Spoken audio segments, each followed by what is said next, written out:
Wala kasi ito, mabuti merong ganito kagabi na galing sa aming, ano yun, yung hot pot. Hindi namin nilagay. So ngayon, wala akong mailagay na sahog sa aking munggo kasi tinatamad na akong pumunta sa, sa grocery. Bukas na lang.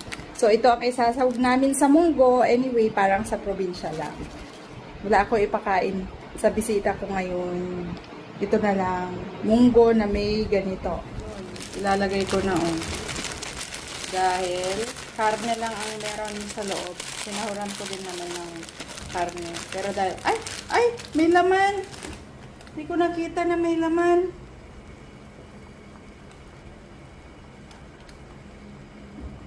Tagalin ko.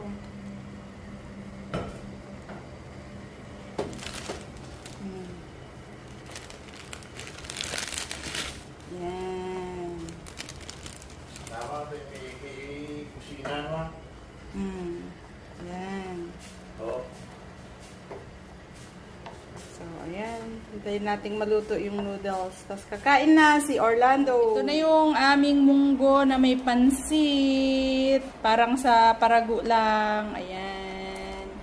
Mickey ang nilalagay namin doon sa parago. Tapos, ngayon, ang ipapakain kong rice, ito yung logi ay na rice na may kasama siyang quinoa. Pinag-mix ko, ewan ko. Tingnan natin kung ano masabi niya. Kumangan na po. Patay na. Hindi, pigs yan. Ano yan niya. Naghahanap kasi ng sabaw. Sabi ko may sardinas, ako ayaw niya. Magkape na lang daw siya, tsaka saka kanin. Gusto niya ng sabaw. Mahilig siya sabaw, kaya yung munggo na yun, napakadaming sabaw. Diba?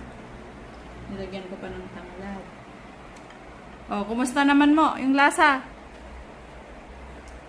Ha? Lala pa na lasa tayo sa Bera. At least, hindi ka na maghanap ng balatong. Okay. Siya, sige, bye. 신비한 세계